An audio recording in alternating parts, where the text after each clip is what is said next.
పుట్టింది అంజలి అమ్మకే అయినా మొదటిసారి అమ్మ అని పిలిచింది నిన్నే. నువ్వు కన్నీళ్ళు పెట్టుకుంటే నేను చూడలేనమ్మా. చాలమ్మా, ఈ ఒక్క మాట చాలు. మీ అయ్య అన్నట్టు నిజంగా నువ్వు మా పాలిట దేవతవే. ఏవయ్యా, ఇంతకీ కీర్తిపాప ఎక్కడ దొరికింది? ఆ బైరాగి ముఠాని పోలీసులు అరెస్ట్ చేశారు. కానీ అప్పటికే రౌడీలు మన కీర్తిని బలవంతంగా ఎత్తుకుపోతున్నారు. సరిగ్గా అదే సమయానికి నేను అక్కడికి వెళ్ళటం వల్ల కీర్తిని కాపాడుకోగలిగాను. అమ్మా, ఆ రౌడీలు నన్ను కత్తితో పొడిచేపోతుంటే నాన్న వాళ్ళ మీదకి సింహంలాగా దూకి డిషం డిషం అని కొట్టి పోలీస్ పవర్ చూపించాడమ్మా. కీర్తి, నువ్వు వచ్చావు. ఇక అందరి మొహాల్లోనూ నవ్వుల పువ్వులే. అవునన్నా, అదిగో నా చెల్లి కూడా నవ్వుతుంది. హాయ్ చిట్టి తల్లి. చిట్టల్లి, ఎవరొచ్చారో చూడు, మీ అక్క.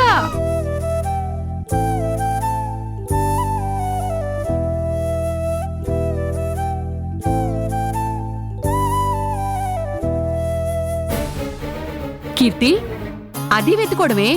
ఎలాగైనా నా చెల్లిని తప్పించాలని ఇలా ఈ చేత్తో ఎత్తుకుని ఇలా ఈ చేత్తో అమ్మా బాబు అని అడుక్కునేదాన్ని. మన వాళ్ళెవరైనా కనిపిస్తారా అని ఆశగా వెతికేదాన్ని. ఎవ్వరూ కనిపించలేదు. అందుకే ఆ రోజు పార్కులో లెటర్తో సహా చెల్లిని ఆ పాప వాళ్ళ అమ్మ దగ్గరికి చేరేలా చేశాను. దా.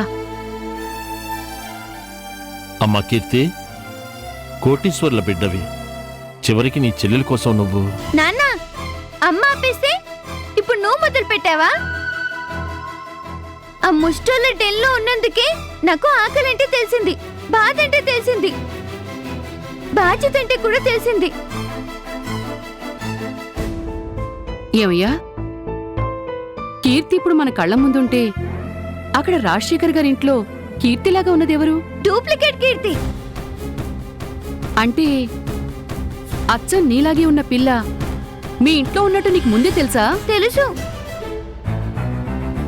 ఆ రోజు గుడి దగ్గర కీర్తి పుట్టినరోజు అని ఆ డూప్లికేట్ కీర్తి అందరికీ బట్టలు ఇస్తున్నప్పుడు నేను చూశాను. పక్కనే ఉన్న మీరు కూడా అసలైన కీర్తి దొరికేసిందని సంతోషంగా మాట్లాడుతుంటే నాకంతా అర్థమైంది. ముందు నా చెల్లిని తప్పించాలి, ఆ తర్వాతే నేను బయటపడాలి అనుకున్నాను. అర్థమైందమ్మా. కీర్తి లేదని తెలిసి అదే పొలికితో ఉన్న ఆ పిల్లని కావాలనే ఎవరో కీర్తిలాగా ఇంట్లో దింపారు. రాజశేఖర్ గారి కుటుంబాన్ని ఒక పథకం ప్రకారం మోసం చేస్తున్నారు.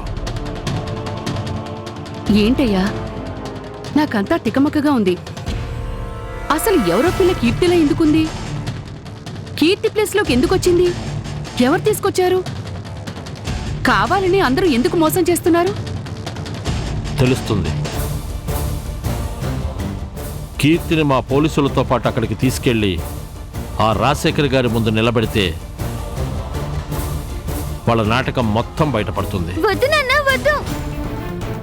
అదేంటి కీర్తి, నీకంత అన్యాయం జరుగుతుంటే వద్దంటావేంటి? ఇప్పుడు మనం తొందర పడితే ఆ పిల్లని మాత్రమే ముందుకు తోసి అసలైన దుర్మార్గులు తప్పించుకోవచ్చు. ముందు అదెవరో తెలుసుకోవాలి. దాన్ని నాలాగే ఎవరా ఇంటికి పంపించారో కనిపెట్టాలి. అన్ని వివరాలు సేకరించాకే పోలీస్ లాఠీలతో ఒకేసారి అటాక్ చేయాలి. అమ్మో అమ్మో, ఏమయ్యా చూసావా? నీకు కూడా రాని ఐడియా నా కూతురికొచ్చింది. మరెవరనుకున్నావు నన్ను? హెడ్ కానిస్టేబుల్ నారాయణ గారి పెంపుడు కూతుర్ని. ఇదే, ఈ తెలివితోనే, ఈ ధైర్యంతోనే మీ అంజలి అమ్మను నువ్వు కాపాడుకున్నావు. 6 ఏళ్ల తర్వాత మళ్ళీ నీ కన్నవాళ్ళని ఒకటిగా చేశావు. అమ్మ కీర్తి, చిన్న వయసులోనే ఎంత పెద్ద మనసునిది. అన్నీ తెలిసి కూడా నీ వాళ్ళకి దూరంగా ఇంకా ఎలా ఉండగలుగుతున్నావు? టైం, దేనికైనా టైం రావాలి. నా టైం వచ్చేదాకా వెయిట్ చేస్తా. అప్పుడు ఆ డూప్లికేట్ సంగతి అప్పుడు చెప్తా.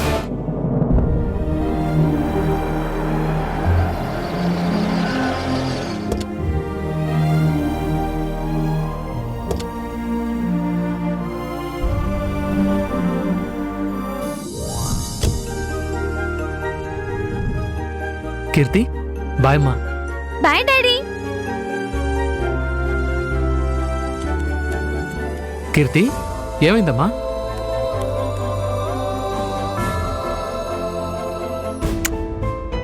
మా మంచి డాడీ. మా మంచి కీర్తి, బాయ్ అమ్మా. Bye daddy. బాయ్.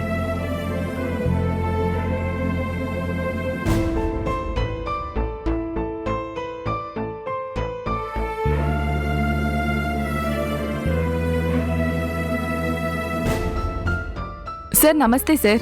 నమస్తే టీచర్, ఎలా ఉన్నారు? బాగున్నాను సార్. లోపలికి రాకుండా వెళ్ళిపోతున్నారేంటి సార్? కొంచెం పనుంది టీచర్, వెళ్ళాలి. సార్ మీతో ఒక విషయం చెప్పాలి. దేని గురించి టీచర్? కీర్తి గురించి. I'm sorry sir. 2 రోజుల నుంచి మీతో చెప్పాలా వద్దా అని ఆలోచిస్తున్నాను సార్. టీచర్, మా కీర్తి ఏదైనా తప్పు చేసిందా? తప్పు కాదు సార్, తప్పులు. మంత్లీ టెస్ట్లో అన్ని తప్పులే రాసింది. క్లాస్లో గొడవ చేస్తుంది. తన తోటి పిల్లలతో దెబ్బలాడుతుంది. చదువు మీద శ్రద్ధ లేదు. ఇదివరకంటే డిసిప్లిన్ లేదు. చివరికి టీచర్ల మీద ఎదురు తిరిగి మాట్లాడుతుంది. ఒకప్పుడు కీర్తి నా ఫేవరెట్ స్టూడెంట్ అనేదాన్ని, కానీ ఇప్పుడు సారీ టు సే సార్, అంతమంది పిల్లలకి అంజలి ఇంటర్నేషనల్ స్కూల్లో సీటుని ఎలా ఇచ్చామనిపిస్తుంది. టీచర్, మా కీర్తి అంత వైల్డ్గా బిహేవ్ చేస్తోందా? అందరినీ అంత డిస్టర్బ్ చేస్తోందా? అవును సార్. మీ కీర్తి నాకు తెలిసిన కీర్తి కానే కాదు. బాధ్యత గల టీచర్గా మీకు చెప్పక తప్పలేదు సార్. సారీ సార్, ఉంటాను.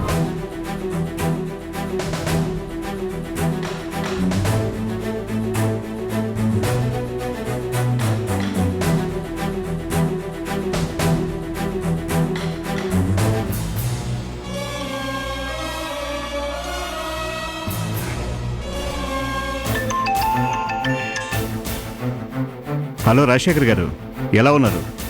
Not okay doctor. ఏమైంది? ఒంట్లో బాలేదా? కాదు డాక్టర్, మా కీర్తి బిహేవియర్ బాగాలేదని ఇప్పుడే వాళ్ళ టీచర్ చెప్పింది.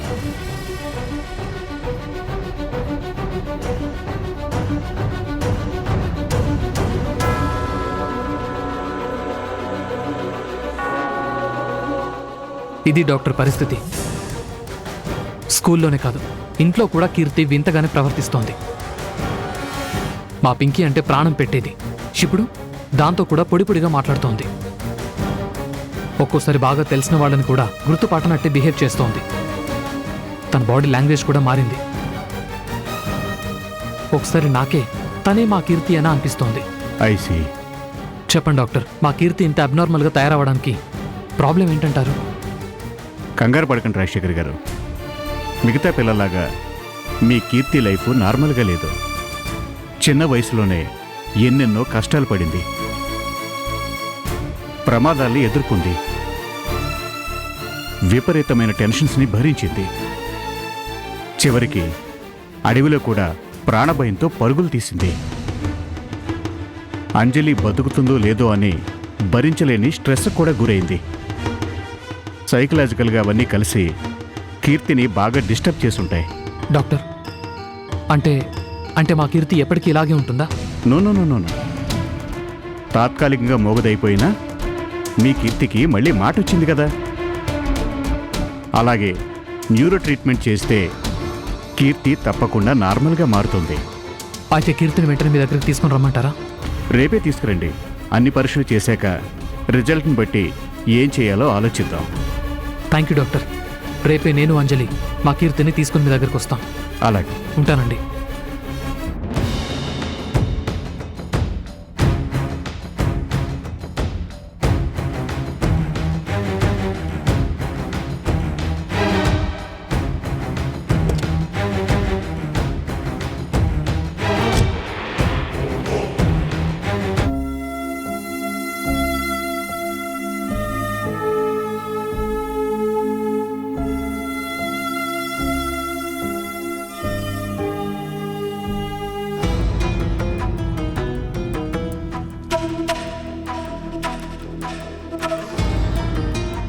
అమ్మ కీర్తి, భోజనం పెడతాను రావే.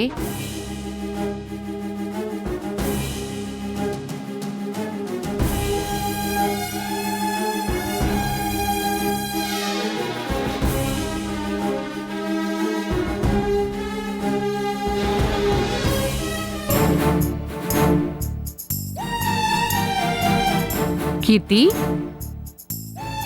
ఏమైందమ్మా? మీ అమ్మ గుర్తొచ్చిందా?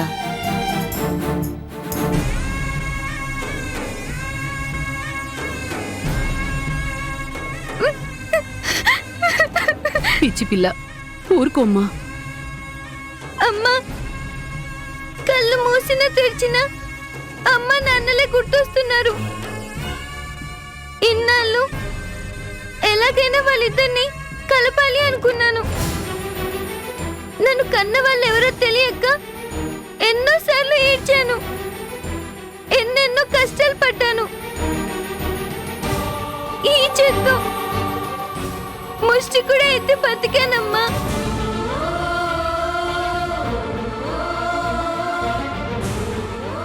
నా తల్లి, నీ బాధ నాకు అర్థమైందమ్మా. వాళ్ళెవరో తెలియనప్పుడు వాళ్లతోనే ఉన్నావు. వాళ్లే నిన్ను కన్నవాళ్ళని తెలిసా కూడా ఇంకా కలుసుకోలేని స్థితిలోనే ఉన్నావు. అమ్మా, ఎందుకమ్మా? ఎందుకిలా జరిగింది? నేనేం తప్పు చేశాను చెప్పమ్మా. కీర్తి, ఏడవకమ్మా. దా ఇలా కూర్చో. నీ బాధ కన్నీళ్లు ఎంతో కాలం ఉండవు. ఆ దేవుడే నిన్ను తప్పకుండా మీ అమ్మా నాన్నల దగ్గరికి చేరుస్తాడు. అమ్మా, నిన్ను మాట అడగనా? ఏంటిరా? అమ్మా, నువ్వు నాలాగే ఉన్న కీర్తిని చూసావా? ఆ డూప్లికేట్ ముఖాన్ని నా కళ్ళారా చూశానులే. ఎందుకు అడిగావు?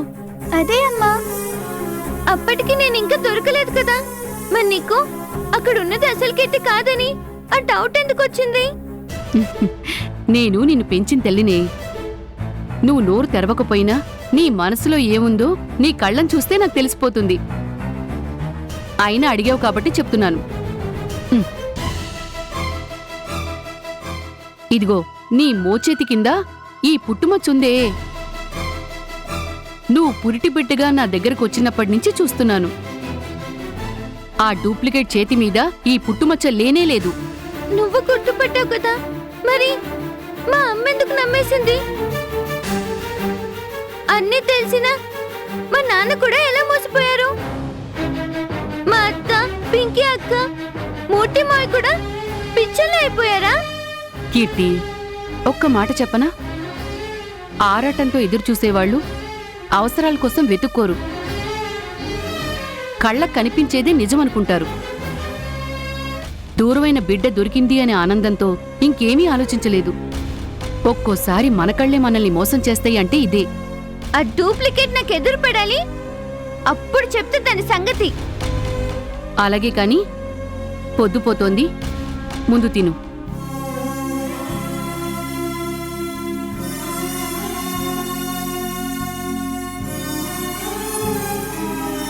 పిచ్చి పిల్ల, పాపం కడుపులో ఎంత బాధని ఉక్రోషాన్ని దాచుకుందో. ఆ అంజలి రక్తం కదా, అనుకున్నది సాధించి తీరాలి అనే పట్టుదల ఎక్కడికి పోతుంది?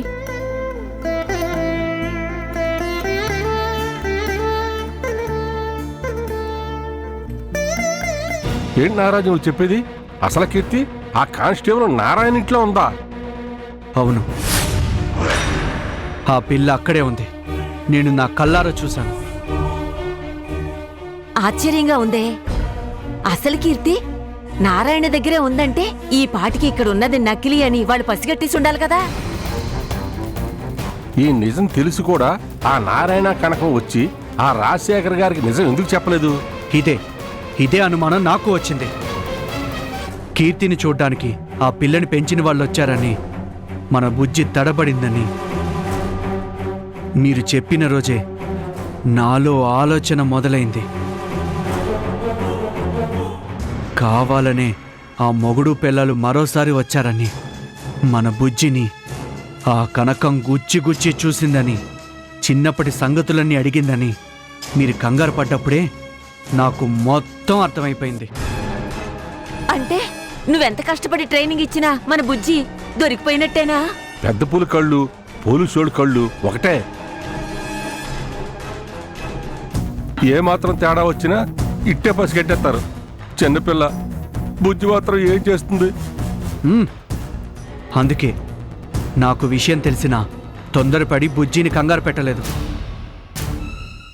సీక్రెట్గా ఆ నారాయణ ఇంటి దగ్గర కాపు కాశాను. నా అనుమానమే నిజమైంది. అసలు కీర్తి ఇప్పుడు వాళ్ళ దగ్గరే ఉందని తెలిసిపోయింది.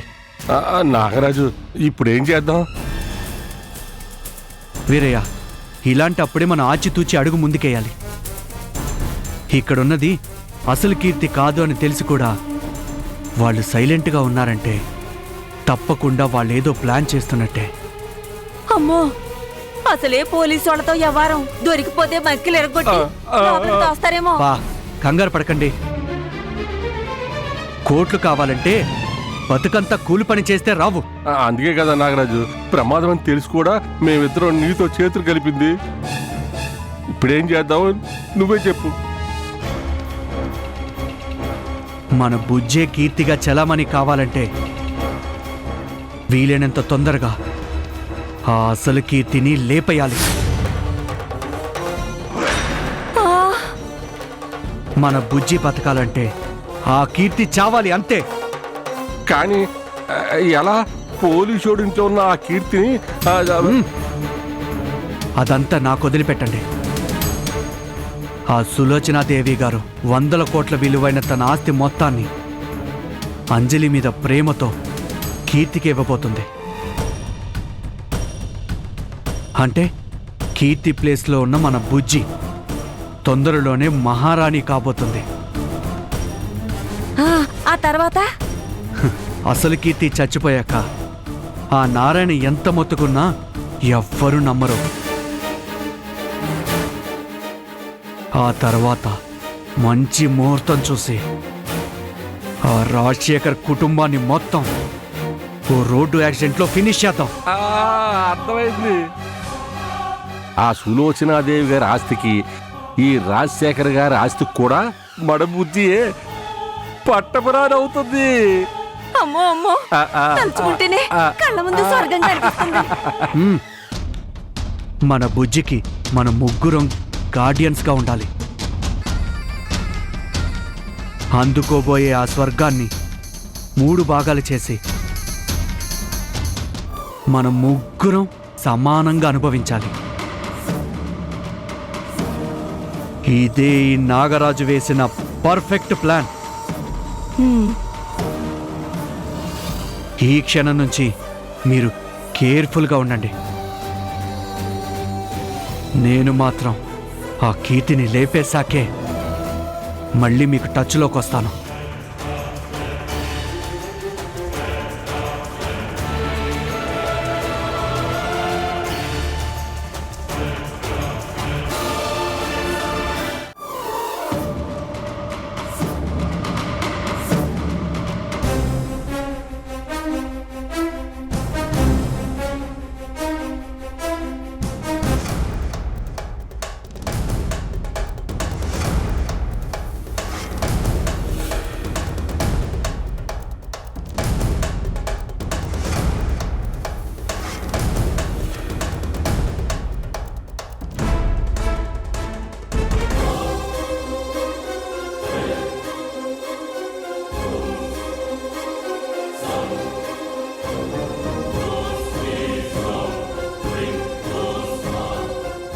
అదిగో అక్కడుంది.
నాగరాజు చెప్పు.